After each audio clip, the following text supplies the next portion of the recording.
Welcome to Upper Room Chats. We're going to finish up a discussion we had in part one on living in the new me, and we're going to jump into it for part two. So just a very quick recap of part one. We talked about the concept of the logos, which in Greek means the word, which means divine wisdom and divine structure in creation. And we talked about the difference between that being a concept of creating our own understanding versus the word being embodied in a person named God who came in the form of Christ, and how that was done by God so that we could gain a better understanding, a true understanding of who He is.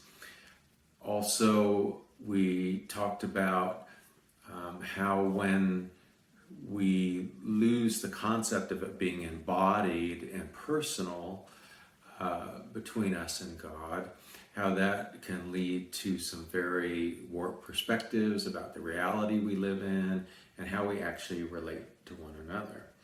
And in part two here, we're going to try to apply this basis for relating that God has set up between us and Him to create a healthier relationship with God and us, and how we're going to apply that to how we relate to one another. And we're going to talk about the difference between contractual relationships and relating under contracts versus relating under a covenant. Sounds good. I think the practical is what we're all needing. And we're going to get practical, right? Yes, in absolutely. Part two. So welcome to part two. We hope you enjoy it. Please click the subscribe button. And if you have any thoughts or comments or questions, just put them down in the comment boxes below. So with what Christ has done, with this reconciliation, the Word, right? This Word is a person, Christ. Through what Christ has done, He has brought what's called the new covenant between us and God.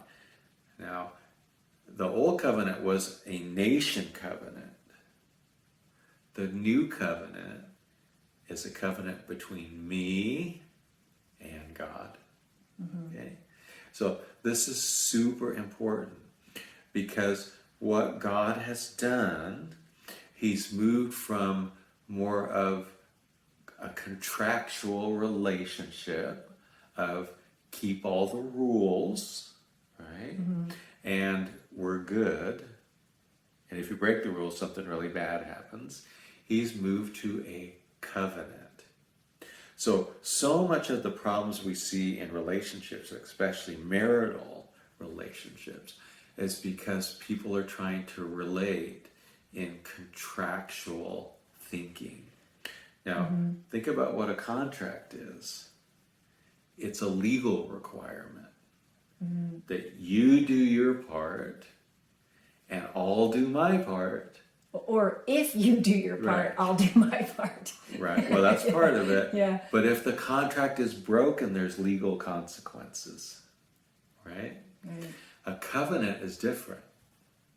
A covenant says, I'm going to do my part even if you don't.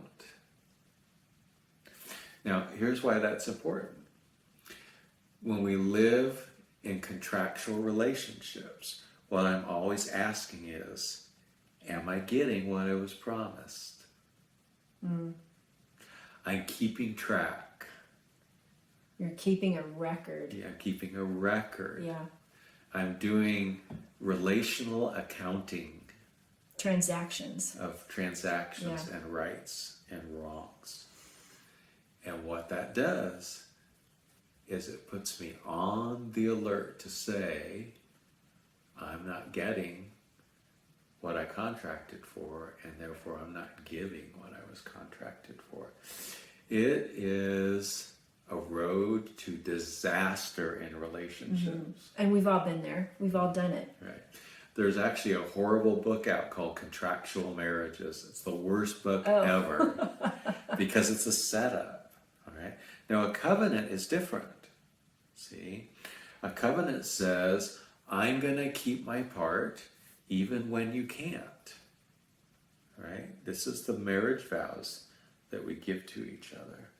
And so what I'm doing is I'm focusing on two things. I'm focusing on expressing value, right? And giving value. That's my covenant, is expressing and giving value. Okay? But there's a second side to the covenant.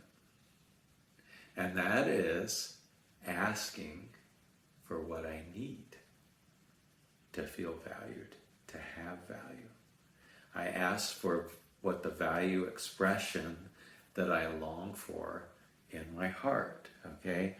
And now, this is really important because it changes the whole foundation of our relationships.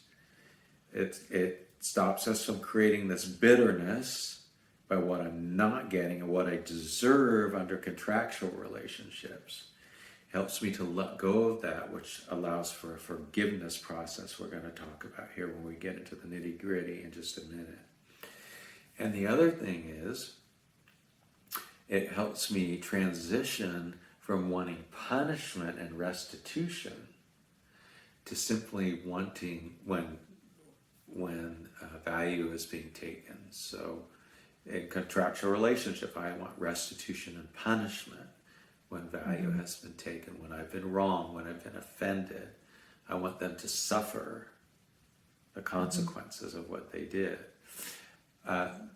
In covenant relationships, what I want to do is bring conviction, not shame, but conviction, which is understanding how what you have done has impacted me and our relationships. So what I want is them to understand the truth of that. Okay. Which is totally different from restitution and punishment. It's radically different because that's what leads to healing and restoration. Living in the truth with conviction. So we're going to explore that some more as we get into the nitty-gritty. You have any thoughts on? I just think it's so easy to do what you just described, that transactional or contractual thing. We've all fallen into that. So yeah, I want to hear what you have to say about how to break out of that. So the number one thing that causes pain and suffering in relationships is bitterness. It is the number one thing. The Bible kind of describes it as the blob that ate all your relationships. It calls it a bitter root that takes over and defiles, poisons everything in your life. Yourself and everyone that you're in relationship with. That's what bitterness does. And here's why. Bitterness keeps us stuck. We want pain and suffering and restitution. And we think that's going to heal our bitterness. But it never, ever does. And it keeps us living in the past. It keeps our wounds open and bleeding. So if they're barely touched, we have a huge reaction to them in our current relationships. It causes us to live what I like to call historical instead of right now, because we can't let go. But see, God has provided the way. He's provided a forgiveness process where we can come to one another and we can shine the light on things and we can say something like this: I can make an offer. It's not a demand. Will you forgive me for what I did? ban sorry from your vocabulary in your relationships. That's a really important one. Right. We learned that early on because sorry means nothing. It's not an offer for healing. It's just it's a somewhat cop out. It's a meaningless Right. word. It's almost Right. insulting. Oh, I'm sorry. Right, because anybody can say sorry, but It's belittling. But this offer of will you forgive me has power. It has relational and spiritual power because it's an offer. So what I'm saying is, I admit what I did and it was hurtful. Will you please remember that no more? right. So forgiveness means we don't revisit it. We remember it no more. And what that allows us to do is live in the present in our relationship, not in the bitterness of the past, but in something new in the present. So when someone asks that, then the other person needs to really think through, am I ready to forgive? Because once you make that request and then say, yes, I forgive you, then that is choosing to remember it no more. Right. We're not going to We're not going to revisit revisit it. Right. Okay. So Sue and I in our relationships, we use this process, and sometimes we'll forget, and we'll start to bring it up the next day, maybe. That would be me. And so we'll say to each other, we'll say, "Wait, I thought you forgave me for that." Right. And we'll be like, "Oh." Oh, well, and then I'll actually realize, okay, I didn't fully forgive you because I actually still want the pound of flesh. Right. Now, what happens when, because sometimes we don't know that we've hurt the other person, or we can just be, maybe we know, but we're not willing to come yet to say, will you forgive me? So what can the other person do about, as far as the asking is concerned? Right. So we're going to get into that. Okay. We're going to talk about this vicious cycle in relationships of blaming and defending. But can I touch on one thing? The number one reason I believe people don't forgive is they confuse forgiveness and trust. Okay? So I forgive to set myself free. All right? So that's a gift I give to myself and the other person. Trust is different. Trust is something that is earned. So when trust is broken, there needs to be a process of re-earning. Now that's not a punishment at all. The request to earn trust is not a punishment. It's saying I need consistency here so that I can be vulnerable again in the relationship. That's why trust is important. You cannot have a close and meaningful relationship without trust. So one of the reasons we don't forgive is because we confuse that with saying, oh, when I forgive, I absolutely have to trust. And I'm going to give you a simple example to illustrate this.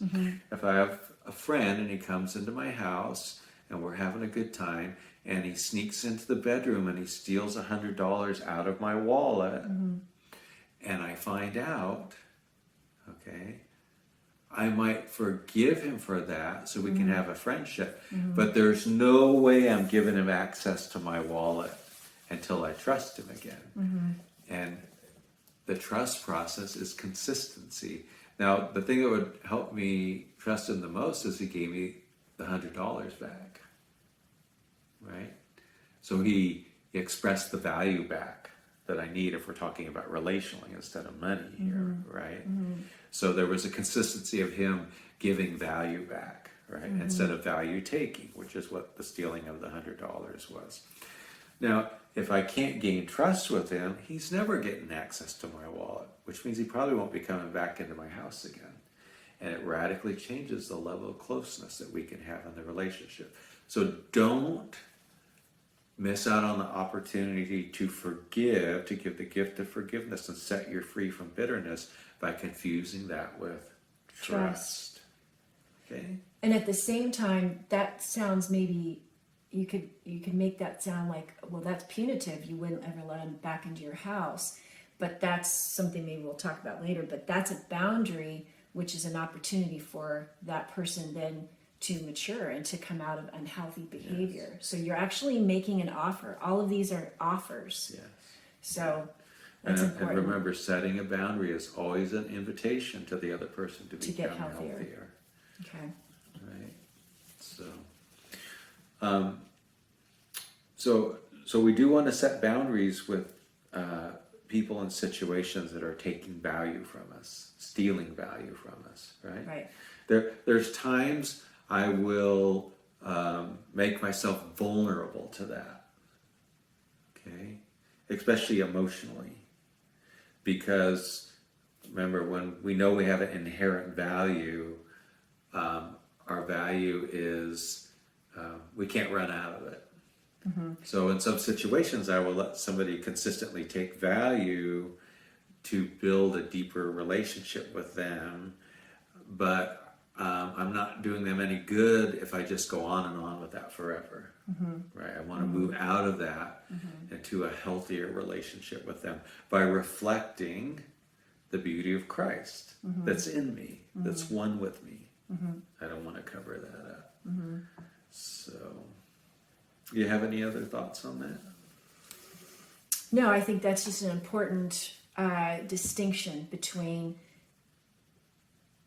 understanding that forgiveness does not mean then that you automatically trust that person, and separating that in your mind, because if you don't, then you'll stop the off-ramp process that we've talked about so much. If we're holding on to that bitterness and unforgiveness because we think we can't trust someone, then we're locked back into that cycle. I think that's what you're going to talk about next, this blaming, defending cycle. Just like that repetitive thinking and behavior cycle of, I'm not going to do it, I'm not going to do it, then you do it, I'm terrible, I'm terrible, I'm terrible. And so you're locked in, same kind of premise on this vicious cycle. Right. Because remember, forgiveness is a gift that sets you free from the bondage to bitterness. That's really important. It might set them free too, but that's their choice. That's their choice. That's going to be their choice. So let's dive in here about some ways to implement this, and with some examples in our relationships. You want to read James 2:1? Sure. What causes conflicts and quarrels among you? Don't they come from the passions at war within you? You crave what you do not have, you kill and covet, but you are unable to obtain it. You quarrel and fight, you do not have because you do not ask. And when you do ask, you do not receive because you ask with wrong motives, that you may squander it on your pleasures. Or some translations say, on the passions at war within you. Right. So this is exactly what we have described in Redecorate Your Soul, the videos, and From the Heart. What causes conflicts and quarrels in your marriage, with your children, at work, with your friends, right? Don't they come from the passions at war within you? This disease, this spiritual cancer called the old self, called the sinful nature, the flesh. There's all kinds of definitions with it, but it's the cancerous spiritual condition within you. Remember, what comes from the heart is what is getting expressed. So this is exactly what this passage is talking about. What causes discord and quarrels and fights, right? It's these passions at war within you, trying to destroy you and defend themselves, rather than being put to death on the cross, as Christ says. The old self put to death and the new self is brought to life, right? That's the passions. That's what they're warring within you. You crave what you do not have. That's enslavement. Craving. It's like an addiction. Crave. It's not a choice. It's a craving what you do not have. And then you take value. You kill and covet to try to get it. But you're still unable to obtain it. Because it's a false thing. It's an idol. It's not real value. It's counterfeit, right? It still doesn't satisfy you. So you quarrel and fight. But listen to what it says here.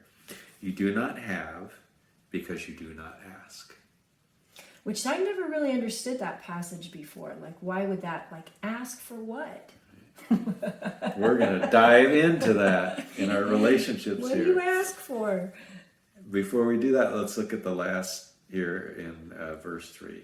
And when you do ask, you do not receive because you ask with wrong motives. And what's the wrong motive? To squander it on your pleasures. Or, I added this here, you squander it on the passions at war within you. You feed the old self. You feed the idol. You feed and strengthen the cancer. That's your motive. That's why you don't get what you ask for. So you're really not even asking for the right thing. Right. Okay. And you're not asking for something that's obtainable the way you're trying to get it. So let's talk about asking here. Okay.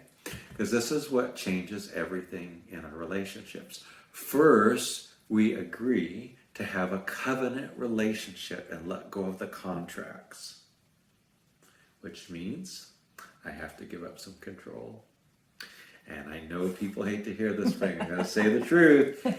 Love and control cannot live in the same space. I've tried really hard to make that not true, but it's true. I know. It cannot happen. Yeah. Love and control cannot exist and live in the same space. Control is fear-based. It's the thing that wants guarantees, and so it causes us to manipulate and not ask and make a request. And this is so simple but so powerful. This is modeled based on our relationship that God wants to have for us. Okay? You have not because you don't ask. And when you do ask, we ask with the wrong motives to reinforce the most destructive parts of ourself and the other person we're in relationship to. And so, first we agree to have a covenant relationship. Second, we go through this forgiveness process and trust building. And that's all tied in with this concept of asking. So most couples I see, they're stuck in this horrible rut of blaming and defending. Okay, I'm going to give you an example.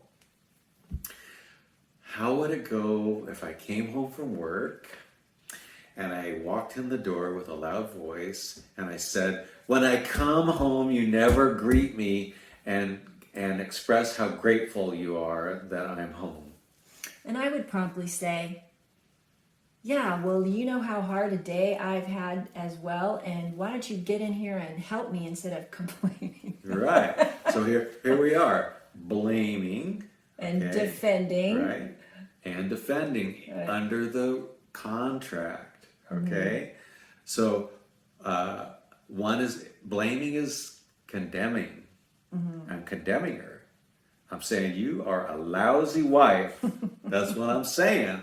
And that's how it feels. I'm not saying those words, right? But that's what it, yeah, that's and what it she's feels like. defending herself. I'm not a lousy wife, and then she's going to blame and say, you're a lousy husband. Now we're stuck. Right. We're in a rut. How do we get out of that rut? Let's say we do that. We go through the forgiveness process. I say, what I did hurt you, and will you forgive me for that? Or, okay, sometimes we're not willing to fess up to that so quickly. So sometimes it would require the spouse who's been hurt to say, this is what it made me feel like. The words used really hurt me. So we don't want to say make you feel like. Oh, see, I'm failing already. Because Okay. Here's another really hard truth. Nobody can make you feel anything. Okay. So how would you say You it? have to own your emotions. I would say, I feel hurt. Okay. Right? I felt hurt when you Yes. came home and said, why don't you ever greet me? Right. This is how it made me feel. See, I want to say this It's is how hard. it made me feel. It's hard. Because again, it's an important truth. Nobody can make you feel anything. we have to own our emotions. Otherwise, we blame them on everybody else. Okay. And that's what stops people from seeking out healthier ways of living, because we want to blame our emotions on external things, right? Instead of within, the Right. quarrel within. Right. Now remember, unhealthy emotions are created from unhealthy beliefs. If I'm always looking to blame my unhealthy emotions on people outside of me, I'll never look in here to never figure gonna out look in here. what's on the walls of my soul. So right, what I might have said is hurtful, right? It's hurtful, but it doesn't mean that I necessarily have to be hurt by it. Okay. But you have to be honest with that. So Yes. it would simply just saying, this made me feel unworthy and like I'm not doing what you want me to do, and I'm not a good wife. Right. That's how it made. I still want to say Right. me. This is how I feel. This is how I feel. Right. You'd think after 4 years I'd Right. get this. When you say that, I feel. Okay. So that's what you want your language to be. I feel. Okay. Right? Because make me is a blame. Isn't owning. It's Okay. a not owning condemning my. and it's a blaming. Okay. Right. So this is a great example. Woo! Right. All right. Someday I'm Right. gonna get this. Right. So that's how we approach that. We're going to go into it in more detail with this concept of asking. Because the other option, and this is a real example, so instead of walking in the door and saying, you never, okay, that's a condemnation. A more vulnerable and honest thing to do would be to ask for what I want to feel valued. And so when the time is right, I would say, can we talk about something? I have a request I would like to make. It's all above board. And I simply say, I don't know if you realize this, but it would really mean so much to me if when I came home, he just took a moment. He came over and gave me a hug and a kiss, and you said, welcome home. Right? This is a true life example Right. that you did. Right. Now, and I don't think I did. I can't even remember. It's a long time since this happened.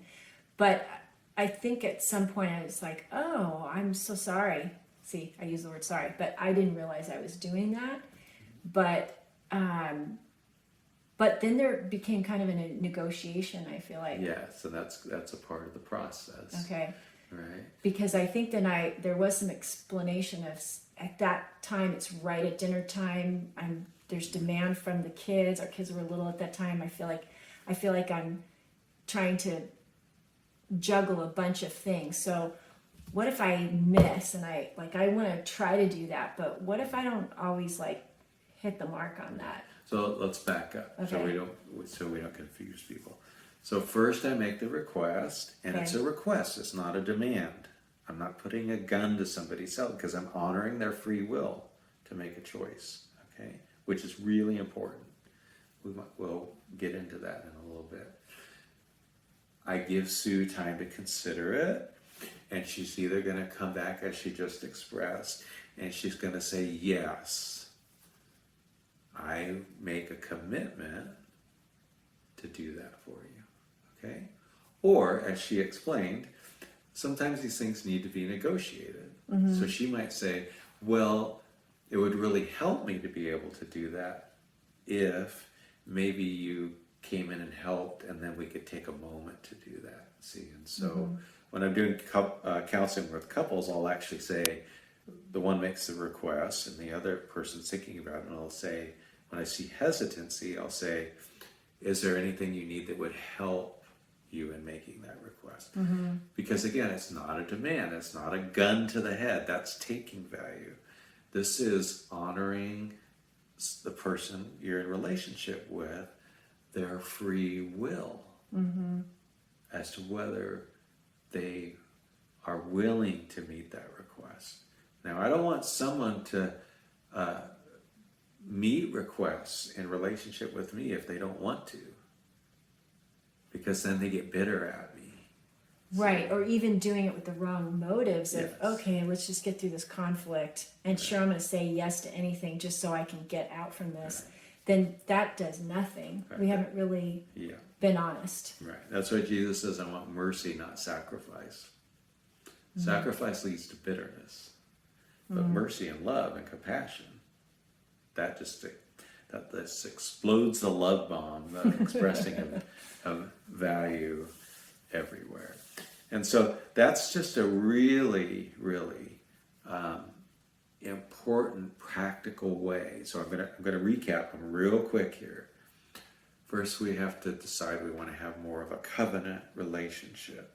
We need to work through a forgiveness process for any bitterness and offense that we have from past things, and take our time doing that, because it's a process. It's a layered process, right? But the most important thing is, don't confuse forgiveness with trust. And forgiveness means we will not revisit it. We won't live in the past anymore. Then we transition into this beautiful way of relating, where we have this really amazing openness to ask each other and express what we need in the relationship for value, love. This is what helps me to feel loved and valued in the context of our relationship, okay? And this is modeled with the type of relationship God wants us to have with Him. Would you mind reading Hebrews 4:16? Yeah. Sure. Hebrews 4:16. Let us then approach God's throne of grace with confidence, so that we may receive mercy and find grace to help us in our time of need. Right. So the earlier passage we talked about above, about asking, you have not because you ask not. That also is in the context of our relationship with God. And Hebrews 4:16 says, let us then approach, so we come into God's presence, His throne, and it's a place of grace. See, it's not contractual, it's covenant. He's chosen to remember our cred no more. That's my paraphrase. He's chosen to remember our cred no more. We can come with absolute confidence. And the picture is here is a young child running in and jumping on their dad's lap, right? And saying, I want a pony. Can you give me a pony, right? That's kind of the picture here, okay? Now, why does He want us to be able to do that? So we know He remembers our cred no more. So we can approach Him with confidence, okay? We come out of the dark and our shame, and we walk into the light of His presence with confidence because of His grace, okay? That's the same thing He wants us to have in our relationships with one another, because they're grace-based covenant, remember your cred no more relationships, okay? And why? So that we may receive, not earn, we may receive mercy and find grace to help us in our time of need. That's why. So that God can express love and value to us in our time of need. When we're brokenhearted, when we're fractured, when we're suffering, right? That's the model He has for us. We can come to each other in our relationships, our covenant relationships, with confidence, because we've agreed to remember our cred no more. Why? So that we can find mercy and grace from each other in our time of need, and ask for what we need with one another. This changes everything. It's modeling the relationship God wants us to have with Him, which is so beautiful. Remember, He didn't reject us, we rejected Him. It reconfigures our whole reality so we actually can see what we're truly living in. And it brings all this peace and beauty and wonder into our lives and our relationships with one another. Closeness and peace and hope that we could never experience otherwise. So it is a new way, and it's it's something that you definitely have to keep practicing, right? We don't do this in a vacuum of perfection, right? But I know a lot of times when we've worked with couples, they'll literally start saying, you know, let's use the tool. So it's kind of like you start to learn the process of, instead of that repetitive cycle of being defensive and blaming, and you can't get out of that, to saying, okay, let's use this tool. Let's use the tool.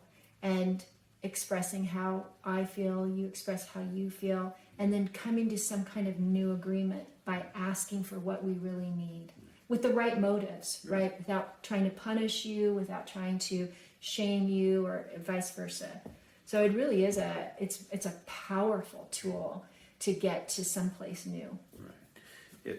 The goal is learning to express love and value to one another. So we're giving value and receiving value. And it's the same with God. Right. So encourage you to really think about this and how to implement this in your daily relationships with your spouse, your children, your significant other, whatever it would be, people even at work. This was the management style I used to manage a significant number of people, and it was incredibly transformative. So, yeah, that's great. I think that's a good place to end today. yeah. So thanks for watching. Yep. If you haven't subscribed to the channel, please subscribe so you don't miss any of the videos. And we're super grateful for you taking the time to spend some time with us. Yep. Thanks so much. Have a great day.